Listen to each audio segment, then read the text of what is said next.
A guardadora de gansos no regato, dos contos e lendas dos irmãos Grimm, tradução de Izzy Bonini, voz Iba Mendes. Houve certa vez uma velhinha já decrépita, toda corcovada, que vivia com um bando de gansos num lugar ermo, no meio das montanhas, onde tinha uma linda casinha. O sítio estava cercado de floresta, aonde a velha, amparada nas muletas, ia todas as manhãs. Trabalhava aí horas a fios, com força extraordinária para a sua idade. Cortava a erva para os gansos, que muito gostavam disso. Colhia avelãs, bolotas doces, pinhões e outros frutos selvagens e bagas selvagens, e carregava tudo para casa. Era de supor que tal peso a esmagasse, porém ela carregava-o sem a menor dificuldade. Quando encontrava alguém, cumprimentava muito gentilmente. Bom dia, compadre. O dia hoje está bonito. Naturalmente, todos se admiram que leve esta carga, mas cada qual deve carregar seu peso nas costas. A maioria das pessoas, porém, tratava de esquivar o mais depressa possível. Os pais recomendavam aos filhos se afastarem do caminho dela, dizendo-lhes: toma cuidado com aquela velha, é uma espertalhona, uma verdadeira bruxa. Certa manhã, um belo rapaz, vestido como um fidalgo, porque o era, passou pela floresta. O sol resplandecia, os pássaros cantavam, uma doce brisa agitava as folhas das árvores e ele caminhava alegre e feliz. Ainda não tinha encontrado alguém, mas de repente avistou a velha que, acocorada, atava com uma corda o saco onde pusera a erva para os gansos. Ao lado estavam 2 cestos cheios de maçãs e peras agrestes. Boa avózinha, disse ele, julgas poder levar toda essa carga? Assim é preciso, meu jovem, respondeu ela. Os ricos não necessitam fazer tais coisas, mas os camponeses, mesmo quando curvados como eu, dizem: não percas tempo e porfia em trabalho todo dia. Depois, como ele a fitava compadecido, disse: queres ajudar-me? Andas ainda direito e tem as pernas fortes. Este fardo não te pesará mais que uma pluma. Não tens que ir muito longe. Minha casa fica numa charneca no alto da colina, a 1/4 de hora daqui. Vá lá, disse rindo o rapaz. Na realidade sou filho de um conde, mas quero provar-te que não somente os camponeses que podem carregar um fardo. Se queres fazê-lo, me darás grande satisfação, disse a velha, porque hoje me sinto um pouco cansada. Quero prevenir-te, aliás, que minha casa dista 1 hora daqui, e não 1/4 de hora como disse, mas isso que importa, tens de levar também as maçãs e as peras. O jovem, ante essas palavras, fez uma careta, mas a velha não lhe deu tempo de mudar de ideia, colocou-lhe o saco às costas e pendurou os cestos em cada um dos seus braços. Vês, disse ela, pesam como uma pluma. Oh, não, não são como plumas, disse ele, pesam terrivelmente. Disse-ia que o saco está cheio de pedras e que esses frutos são de chumbo. Sua vontade era de largar tudo no chão, mas a velha não lhe permitiu. Veja só, disse ela troçando, este belo rapaz não tem força para levar às costas o que eu, pobre velha decrépita, levo todos os dias. São todos iguais estes fidalgos, prodígios de bonitas palavras, mas quando se trata de cumpri-las, esquivam-se. Porque ficas aí plantado como um pau? Vamos, levanta as pernas e avante. Porque ficas sabendo, deste fardo agora não podes livrar-te. Com efeito, o conde sentiu que o saco e os cestos estavam como que grudados ao corpo, pôs-se a caminho. Enquanto andavam no plano, ainda resistiu, mas quando se tratou de subir a colina e as pedras rolavam-lhe sob os pés, como se estivessem vivas, não aguentou. O suor banhava-lhe o rosto, escorrendo pelas costas, quente e frio ao mesmo tempo. Avózinha, disse ele, não posso mais, vou descansar um pouco. Nada disso, respondeu a velha. Quando chegarmos em casa, poderás descansar à vontade, mas por enquanto tens de ir para adiante. És um tanto insolente, minha velha, disse o rapaz, e quis de novo deitar ao chão os sacos e os cestos. Porém, por mais que se sacudisse, se virasse, nada conseguiu. A velha ria a bom rir, e vendo aqueles esforços baldados, pulava de alegria com a muleta. Vamos, não te zangues, meu belo rapaz, disse ela. A raiva torna-te feio, estás vermelho como um peru. Carrega o fardo com paciência. Ao chegarmos em casa, dar-te-ei uma boa recompensa. O conde, embora mal-humorado e resmungando, acabou por se conformar com a sorte e pôs-se a caminho. A velha parecia cada vez mais alegre e a carga mais pesada. De repente, ela salta-lhe para cima das costas, acomodando-se confortavelmente. Seca e estorricada como era, pesava todavia mais do que uma gorda camponesa. O rapaz sentiu os joelhos vergarem e quase caiu ao chão. Penando, gemendo, teve de andar. Quando queria parar a fim de tomar fôlego, a velha batia-lhe com a muleta nas canelas, gritando: Arre, irra, vamos! Sempre gemendo, ele subiu a colina e chegou à casa da velha, exatamente quando estava para tombar exausto.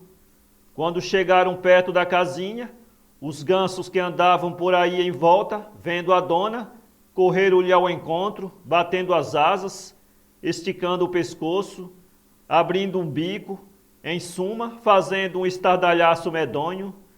Atrás do bando vinha uma campônia gorda e feia como os pecados.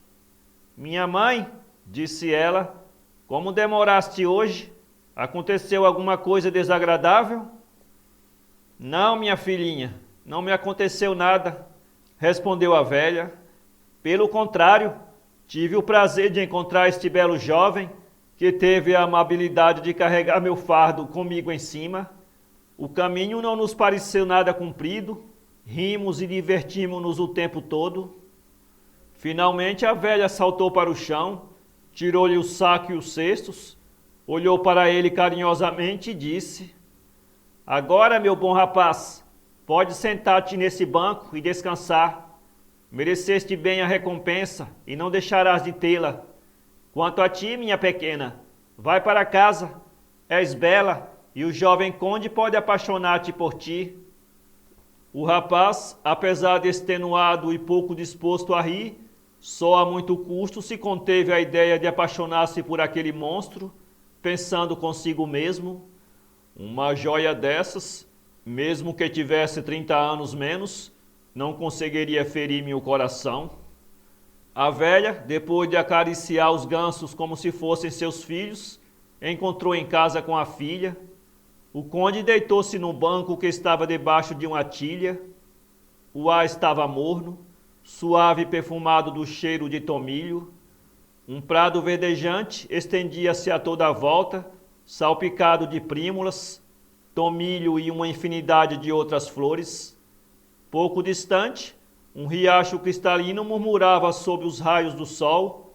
Os gansos brancos passeavam de um lado para o outro, indo banhar-se nas águas do riacho. É muito bonito aqui, disse o jovem, mas estou tão cansado.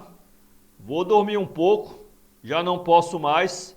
Tenho as pernas quebradas, parecem desprender-se do corpo, e para isso bastaria apenas uma rajada de vento, porque estão mesmo feito requeijão. Depois de ter dormido mais ou menos uma hora, chegou a velha e sacudiu-o. Levanta-te, são horas de partir para que possas chegar à próxima aldeia antes de anoitecer. Dei-te muito trabalho, é verdade, mas não arriscaste a vida. Aqui não posso dar-te hospitalidade, Porém aqui tens uma coisa que te indenizará largamente da fadiga e do pequeno incômodo, e isto te dará felicidade. Entregou-lhe um pequeno estojo, feito de uma só esmeralda, acrescentando: guarda-o cuidadosamente e serás feliz.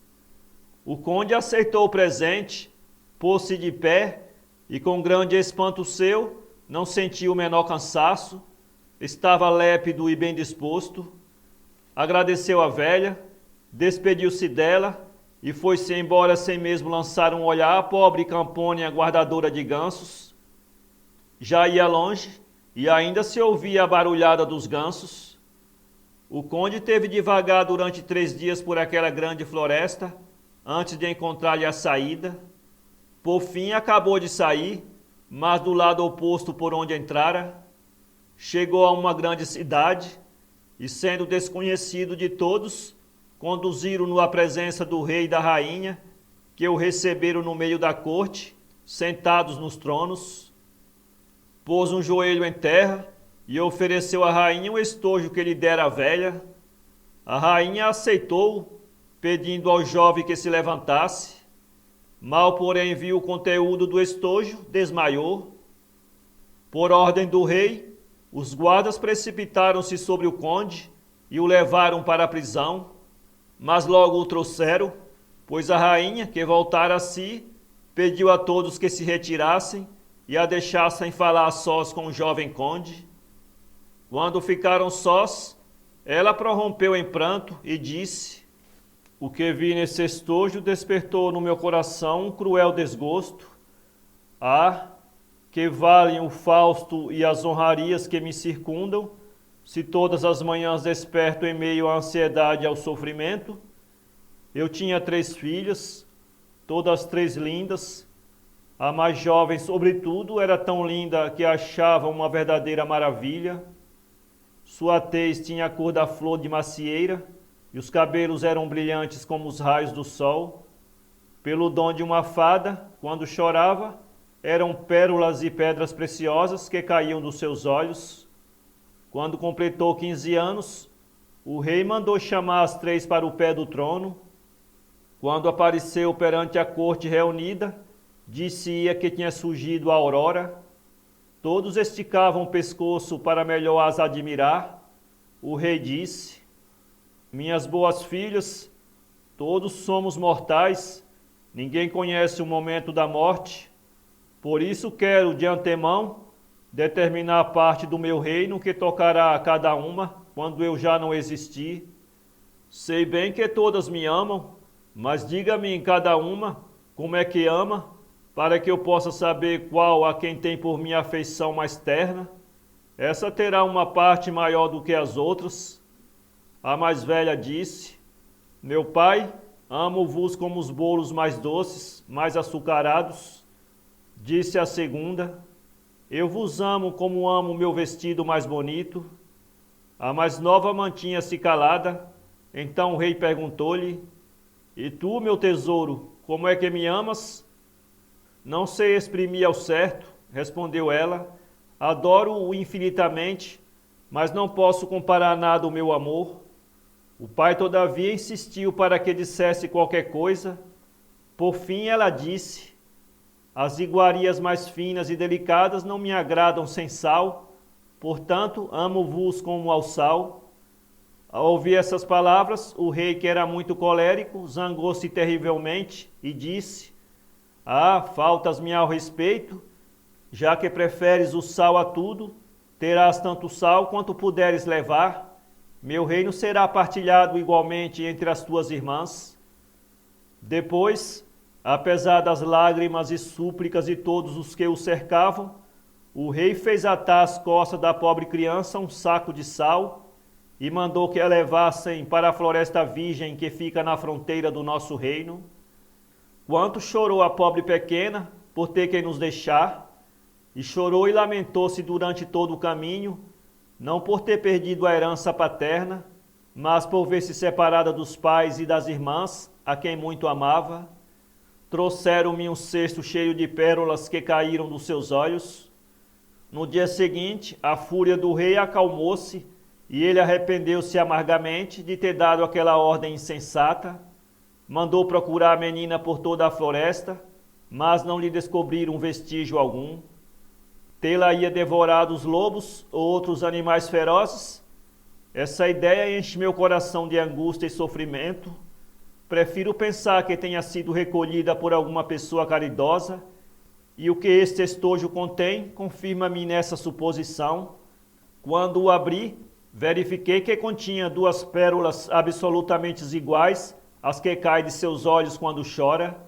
Nem sei como explicar a minha emoção ao vê-las. Dize-me, por favor, como chegaram às vossas mãos? O conde narrou-lhe sua aventura com a velhinha, que, segundo sua opinião, podia bem ser uma bruxa, mas não vira a princesa e não ouvira falar nela. Não obstante, a rainha decidiu procurar a velha para saber de onde provinham aquelas pérolas que esperavam poderia pô-la na pista da filha querida. O rei declarou que a acompanharia e no dia seguinte partiram para a floresta, levando o conde para lhe servir de guia. Alguns dias depois, a velhinha estava sentada na sua casinha, na clareira da floresta, fiava fazendo girar o tear. Estava escurecendo e alguns gravetos acesos no fogão iluminavam fracamente o ambiente. De repente, ouviu-se um grande ruído. Eram os gansos que se recolhiam voltando do pasto e grasnando infernalmente. A seguir, entrou também a guardadora de gansos, saudou a velha e, pegando também no seu fuso, pôs-se a afiar com a esperteza de uma moça. Estiveram assim perto de 1 hora a trabalhar sem trocar uma só palavra. De repente, ouviu-se um ruído de encontro à janela e apareceram 2 olhos que pareciam de fogo. Era um velho mocho que gritou 3 vezes: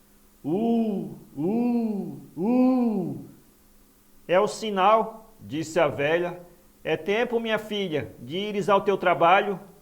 A guardadora de ganso levantou-se e saiu sem dizer palavra. E para onde foi?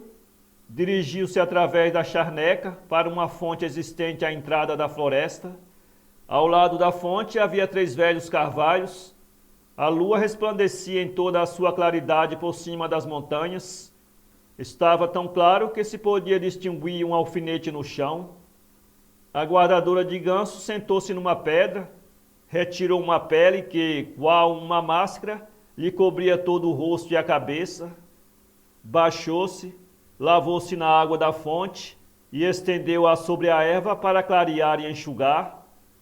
Qual a mudança que se operou então?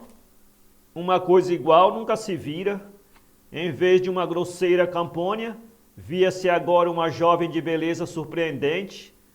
Tinha a cor da flor de macieira, os cabelos dourados brilhavam como o sol, os olhos cintilavam como as estrelas do firmamento. Mas a jovem estava muito triste, sentou-se de novo e pôs-se a chorar amargamente. Uma após outras rolavam as lágrimas pelo chão, e em vez de se perderem na terra, ficavam intactas e refletiam os raios da lua. Estava toda imersa na sua dor, e assim teria ficado quem sabe lá quanto tempo, se não fosse um forte ruído nos ramos dos carvalhos. Ela sobressaltou-se, estremecendo como uma coça, ao ouvir os tiros do caçador. Cobriu rapidamente o rosto com a pele horrorosa que a desfigurava e fugiu a toda pressa. Justamente nesse momento, uma nuvem negra estava escondendo a lua e ela pôde fugir e desaparecer na escuridão. Chegou em casa trêmula como uma vara verde. A velha estava na soleira da porta e a jovem quis contar-lhe o medo que tivera de ser surpreendida por algum desconhecido. Mas a velha, sorrindo prazerosa, disse-lhe que já sabia o que se passara e levou-a para a sala, acendendo mais gravetos no fogo. Não tornou, porém, a sentar-se ao seu tear. Pegou uma vassoura, pôs-se a varrer e a limpar o chão, enquanto dizia: deve estar tudo limpo e arrumado. A jovem, muito admirada, perguntou-lhe: ó mãezinha, por que te pões a limpar a casa a estas horas? Sabe que horas são? Perguntou a velha. Pouco menos de meia-noite, respondeu a jovem. Então não te recordas, prosseguiu a velha, que faz hoje justamente 3 anos que vieste ter comigo nesta mesma hora? O teu tempo já findou, agora não podemos mais ficar juntas, temos que nos separar. A jovem entristeceu-se e exclamou: ó querida mãezinha, vais abandonar-me, a mim que não tenho nem pátria nem família? Onde irei refugiar-me? Não te obedeci sempre, não executei prontamente todos os trabalhos que me mandaste fazer? E os nossos pobres gansos, o que será feito deles? Oh, não me mandes embora. A velha não quis revelar-lhe o que a aguardava, disse simplesmente: eu não posso mais continuar aqui. Antes de deixar esta casa, quero que tudo fique limpinho e arrumado, portanto não interrompas o meu trabalho. Não receis, encontrarás um outro teto para te abrigares, e serás largamente recompensada pelo zelo e pela dedicação que tiveste comigo. Mas dize-me ao menos o que acontecerá? Perguntou ansiosa a jovem. Já te disse, não interrompas o meu trabalho, não perguntes mais. Vai para o quarto, tira essa pele monstruosa do rosto, veste o lindo traje de seda que trazias quando nos encontramos pela primeira vez na floresta, depois espera que te chamem. A jovem, muito comovida, obedeceu sem replicar, mas voltemos ao rei e à rainha, que tinham deixado o palácio com o jovem conde em busca da velhinha na clareira da floresta. No terceiro dia, tendo o jovem se adiantado mais que os outros, achou-se separado deles e não pôde encontrá-los. Depois de ter vagado algumas horas ao acaso, chegou, quando já escurecia, à orla da floresta, avistando aí uma fonte cercada de 3 velhos carvalhos. Por estar ao abrigo dos animais selvagens, instalou-se nos ramos dessas árvores, disposto a passar aí a noite. Já estava instalado, quando à luz da lua viu uma pessoa que reconheceu como sendo a guardadora de gansos, embora não trouxesse a vara na mão. Ó, disse ele, eis aí a Campônia. Se encontrei uma bruxa, estou certo que a outra também não me escapará. Preparava-se para descer da árvore e interrogá-la, mas quedou-se estupefato ao ver que ela, aproximando-se da fonte, retirava a pele que lhe cobria o rosto e soltava os cabelos de ouro. Era tão linda como jamais vira igual no mundo. Deslumbrado, avançou a cabeça por entre a folhagem para admirá-la melhor, mas ao debruçar-se, os ramos estalaram e, como já contamos, a jovem colocou rapidamente a pele no rosto e fugiu assustada, e devido à escuridão que se produziu, desapareceu aos olhos do conde, sem deixar vestígio. Então desceu da árvore, resolvido a segui-la e encontrar a casinha. Após alguns momentos, tendo corrido um certo trecho de caminho, avistou 2 sombras que caminhavam pela charneca, apressou-se a ir-lhes ao encontro. Era o rei e a rainha que, tendo visto de longe a luz da casinha, para lá se dirigiam. O conde contou-lhes a maravilhosa aparição que acabara de ver junto da fonte, e eles não duvidaram que fosse a filha querida. Transbordando de alegria, apressaram o passo, e em breve chegaram à casinha. Em roda estavam os gansos, com as cabeças debaixo das asas, dormindo profundamente. Aproximaram-se e, através dos vidros da janela, viram a velha, que se puseram a fiar depois de ter limpado por toda parte a menor parcela de pó.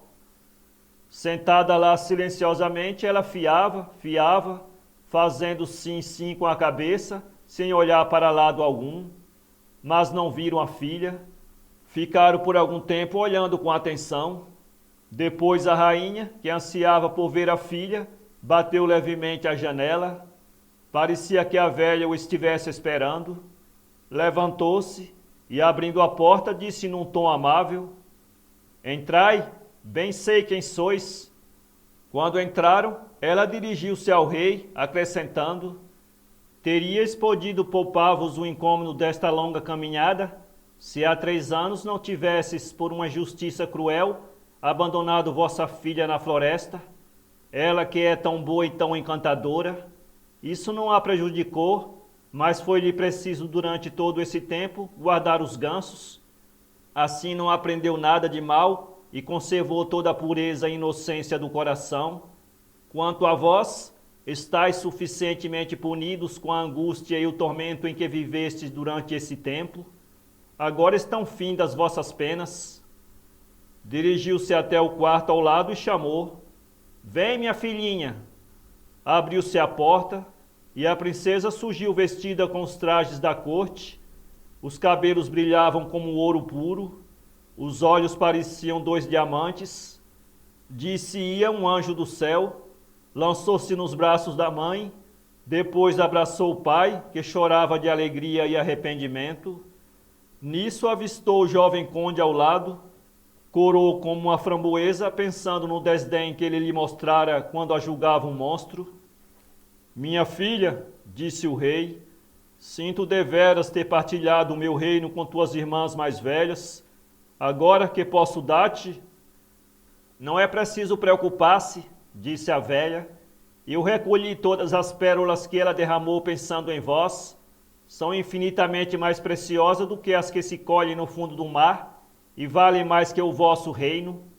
Como recompensa dos 3 anos de trabalho e dedicação, dou-lhe a minha casinha.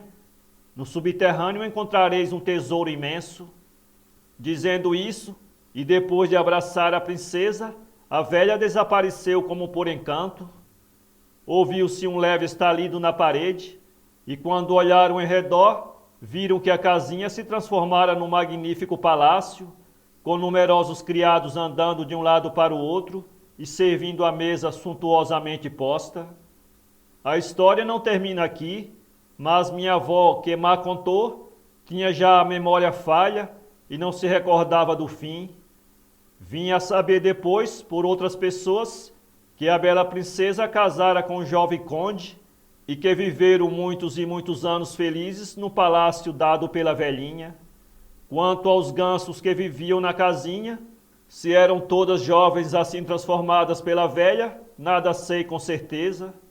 O que sei é que retomaram a forma humana e, de acordo com sua posição, umas foram damas de companhia e outras criadas da princesa.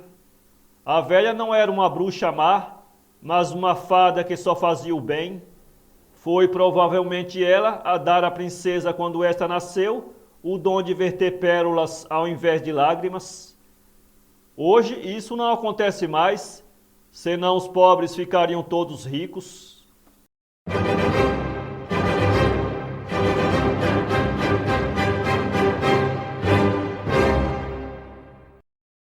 Para ler essa história, acesse www.poeteiro.com.